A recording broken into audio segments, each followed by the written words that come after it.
5 উইকেটে 98 রান নিয়ে তৃতীয় দিনে ব্যাটিংয়ে নামে আয়ারল্যান্ড। লরকান টাকার ও স্টিফেন ডোহিনি সাবধানী ব্যাটিং করেন। এই জুটি বেশ চাপে রাখে টাইগারদের। প্রথম ঘন্টায় কোনো উইকেট আদায় করতে পারেনি বাংলাদেশ। লরকান টাকার চতুর্থ 50 তোলেন। স্টিফেন ডোহিনিও ছিলেন 50-র দ্বারপ্রান্তে। তাইজুলের স্পিনে কাবু হলেন ডোহিনি। এই ব্যাটার আউট 46 রানে। 81 রানে জুটি ভাঙল আইরিশদের। অ্যান্ডি ম্যাকব্রাইনও দ্রুত বিদায় নিলেন। জোড়া আঘাত তাইজুলের। 175 রানে 7 উইকেট পতন সফরকারীদের। তবে জর্ডান নীল ও লরকান টাকারের প্রতিরোধে আর উইকেট পড়েনি।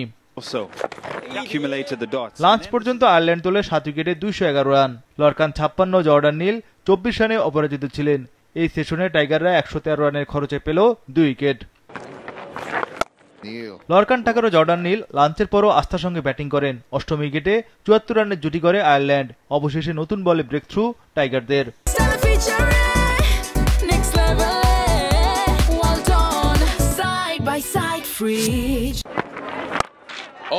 50-র আক্ষেপ রেখে গেলেন জর্ডান নীল। মনোমন্দার আউট এই আইরিশ ব্যাটার।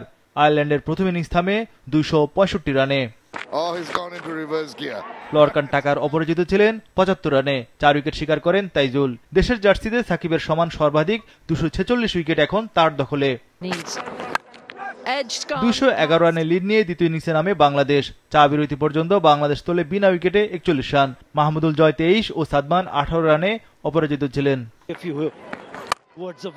চা বিরতির পর বাংলাদেশ ওয়ানডে মেজাজে ব্যাটিং করে। সাদমান ও মাহমুদুল জয় দুজনেই সমান তালে রান তোলেন। টাইগারদের 300 রানের লিড অতিক্রম।